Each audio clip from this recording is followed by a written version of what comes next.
उत्तर Korea ने चीन border के पास सामजियोन शहर में 5 लग्जरी होटल्स खोले हैं। इसका ऐलान सरकारी न्यूज एजेंसी KCNA ने किया। इसकी ओपनिंग में किम जोंग उन खुद मौजूद थे।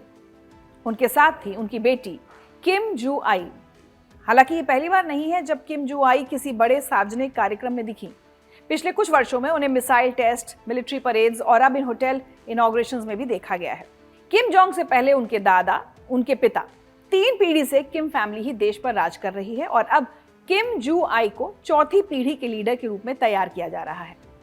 वैसे उत्तर कोरिया की सरकार ने आधिकारिक तौर पर यह नहीं कहा है कि किम जू आई अगली नेता होंगी, लेकिन कई इंटरनेशनल एक्सपर्ट्स और एनालिस्ट मानते हैं कि उनकी लगातार सार्वजनिक मौजूदगी ये संकेत देती है कि उन्हें भविष्य के लिए तैयार किया जा रहा है।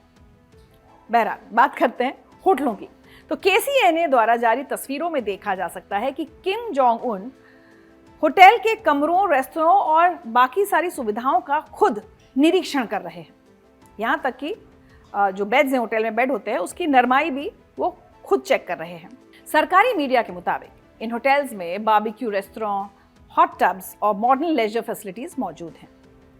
किम जोंग उन ने इसे देश की आर्थिक प्रगति का प्रतीक बताया और इनके शुरू होने की टाइमिंग की बात करें तो अगले साल यानी 2026 में 5 साल के गैप के बाद वहां पार्टी कांग्रेस होने वाली है और शायद इसीलिए किम जोंग उन ये दिखाना चाहते हैं कि कोरिया की आर्थिक तरक्की हो रही है। लेकिन यह खबर इसलिए चौंकाने वाली है क्योंकि उत्तर कोरिया की जमीनी हकीकत इससे बिल्कुल उलट है। संयुक्त राष्ट्र की हालिया रिपोर्ट के मुताबिक करीब 46% उत्तर कोरियाई आबादी कुपोषण का शिकार है, यानी लगभग 1,18,00,000 लोगों को पर्याप्त भोजन नहीं मिल पा रहा।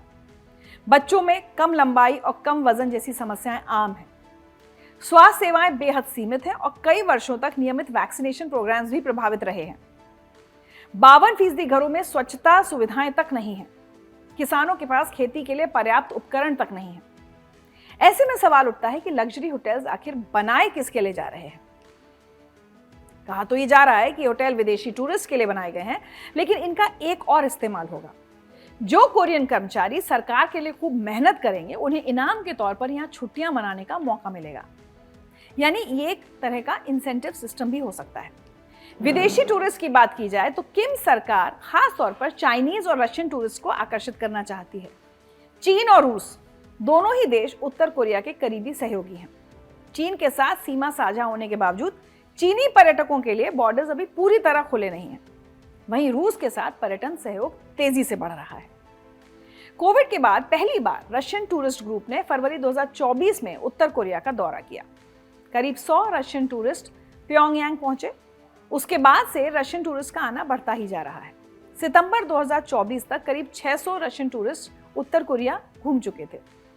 ज्यादातर प्योंगयांग और रेसॉन शहर गए, जो रूसी बॉर्डर के बिल्कुल करीब हैं। रशियन प्रिमोर्स्की रीजन की टूरिज्म मिनिस्टर नतालिया नेबॉयचेंको ने बताया कि व्लादिवोस्तोक से उत्तर कोरिया के लिए रेगुलर ट्रेन सर्विस शुरू करने के प्लान्स हैं। फरवरी 2025 तक यानी एक साल में 6,400 से ज्यादा रशियंस ने उत्तर कोरिया का दौरा किया। ये 2012 के बाद सबसे ज्यादा संख्या है। हालांकि ये भी सच है कि इन पर्यटकों की संख्या अभी काफी कम है और ये पर्यटन किसी बड़े इकोनॉमिक रिवाइवल के लिए नाकाफी है। अब सवाल यह है कि किम जोंग उन अचानक टूरिज्म पर इतना फोकस क्यों कर रहे हैं। इसकी वजह उत्तर कोरिया की बदहाल अर्थव्यवस्था है। देश पर अंतर्राष्ट्रीय प्रतिबंध लगे हुए हैं, व्यापार पर पाबंदियां हैं, इसलिए विदेशों से पैसे कमाने का कोई रास्ता नहीं बचा है। ऐसे में टूरिज्म ही एकमात्र ऐसा सेक्टर है जहां से डायरेक्ट फॉरेन एक्सचेंज आ सकता है। खासकर चाइनीज और रशियन टूरिस्ट को टारगेट किया जा रहा है क्योंकि यही दोनों देश उत्तर कोरिया के साथ खड़े हैं। चाइना बॉर्डर से जल्दी बड़े पैमाने पर ग्रुप टूर्स शुरू होने की उम्मीद है, लेकिन ये पहली बार नहीं है जब किम पर्यटन पर दांव लगा रहे हैं। इसी साल की शुरुआत में वॉन्सान काल्मा कोस्टल टूरिज्म जोन भी लॉन्च किया गया था। यहाँ समुद्र तट पर एक पूरा रिजॉर्ट एरिया बनाया गया है। जुलाई 2025 में इस रिजॉर्ट एरिया में आने वाले पहले विदेशी यात्री रशियन टूरिस्ट ही थे। रशियन सोशल मीडिया पर इन पर्यटकों ने बीचेस और सुविधाओं की तस्वीरें शेयर की। तो देखा जाए तो उत्तर कोरिया में रूस को चीन से भी ज्यादा टूरिज्म एक्सेस मिल रहा है। ये बदलाव किम की रणनीतिक योजना का हिस्सा है। रूस और उत्तर कोरिया के बीच रिश्ते मजबूत हो रहे हैं, खासकर यूक्रेन युद्ध के बाद। रूसी विदेश मंत्री सर्गेई लैवरोव ने प्योंगयांग दौरे के दौरान कहा था कि उत्तर कोरिया को टूरिस्ट डेस्टिनेशन के रूप में प्रमोट किया जा सकता है, और अब वही हो भी रहा है। रशियंस को तरजीह दी जा रही है, जबकि चीनी पर्यटकों के लिए बॉर्डर्स अभी पूरी तरह नहीं खुले हैं। हालांकि सामजोन शहर में जो 5 लग्जरी होटल्स बनाए गए हैं वो चीनी सीमा के बिल्कुल नजदीक हैं, लेकिन उत्तर कोरिया में पर्यटन होता कैसे है ये समझना भी जरूरी है, वरना आप सोचें कि चलो हम भी जा सकते हैं। वहां जाना किसी नॉर्मल हॉलीडे जैसा बिल्कुल नहीं है। सब कुछ सरकार के कंट्रोल में है। आपको सिर्फ अप्रूव्ड टूर्स के जरिए ही एंट्री मिलेगी और आप सिर्फ वहीं जा सकते हैं जहां सरकार आपको ले जाना चाहे। हर वक्त सरकारी गाइड आपके साथ रहेंगे। आप स्थानीय लोगों से खुले तौर पर बात नहीं कर सकते। फोटोज भी सिर्फ वहीं खींच सकते हैं जहां इजाजत हो। उत्तर कोरिया पूरी तरह दुनिया से कटा हुआ देश है। वहां इंटरनेट नहीं है, इंटरनेशनल फोन कॉल्स नहीं है, बाहरी दुनिया की कोई जानकारी आम लोगों तक नहीं पहुंचती। सारी इंफॉर्मेशन सरकार कंट्रोल करती है। अब सोचिए, ऐसे क्लोज सिस्टम में लग्जरी होटल्स खोलने का क्या मतलब है? ये किम का एक नपा तुला कदम है। अगले साल उत्तर कोरिया की पार्टी कांग्रेस होने वाली है। ये कम्युनिस्ट पार्टी की सबसे बड़ी बैठक होती है जहां देश की बड़ी नीतियां तय होती हैं। इस कांग्रेस में एक नई विकास योजना का ऐलान होने की उम्मीद है।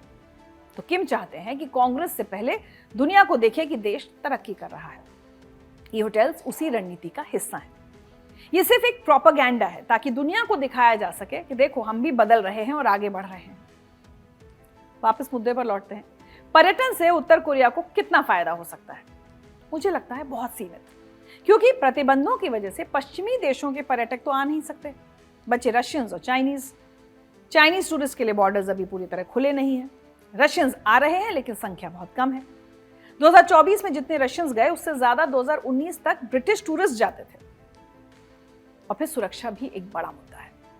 2017 में अमेरिकन स्टूडेंट ऑटो वॉम्बियर को गिरफ्तार कर लिया गया था जब वो उत्तर कोरिया घूमकर वापस जा रहे थे और एयरपोर्ट पर थे। एक प्रोपेगेंडा पोस्टर चुराने के आरोप में उन्हें 15 साल हार्ड लेबर की सजा सुनाई गई थी, लेकिन उनकी तबीयत बिगड़ गई और जब उन्हें रिहा किया गया 2017 में ही, उस वक्त वो कोमा में थे। कुछ दिनों बाद उनकी मौत हो गई। इस घटना के बाद कई देशों ने अपने नागरिकों को उत्तर कोरिया जाने से मना कर दिया है। तो टूरिज्म इंडस्ट्री डेवलप करना आसान नहीं है, लेकिन किम ने ठान लिया है क्योंकि उनके पास ऑप्शंस कम हैं। देश की इकोनॉमी कोलैप्स के कगार पर है। कोविड के दौरान चाइना बॉर्डर भी बंद कर दिया गया था, जिससे व्यापार पूरी तरह रुक गया। अब धीरे धीरे बॉर्डर खुल रहा है, लेकिन तरजीह रूस को मिल रही है। उत्तर कोरिया की सरकार अपने लोगों से कहती है कि बाहर की दुनिया बुरी है, पश्चिमी देश दुश्मन है, उनका सिस्टम गलत है, लेकिन फिर वही सरकार विदेशियों को लुभाने के लिए लग्जरी होटल्स बना रही है। ये अपने आप में एक विरोधाभास है। यही है उनका दोगलापन। तो क्या उत्तर कोरिया सच में दुनिया के लिए अपने दरवाजे खोल सकता है? पूरी तरह खोलना तो मुमकिन नहीं लगता, और खुल भी जाए तो कोई उस दरवाजे में जाना क्यों चाहेगा? क्योंकि किम प्रशासन का पूरा फोकस जानकारी को कंट्रोल करने पर टिका है। वो नहीं चाहते कि उनके देश की असलियत बाहर आए और उनके देश के लोगों को बाहर की सच्चाई पता चले। इसलिए कंट्रोल्ड टूरिज्म तो हो सकता है, लेकिन कंप्लीट ओपनिंग नहीं। वैसे आप बताइए, क्या आप नॉर्थ कोरिया घूमने जाना चाहेंगे? क्या लगता है आपको? कमेंट सेक्शन में लिखकर भेजिए।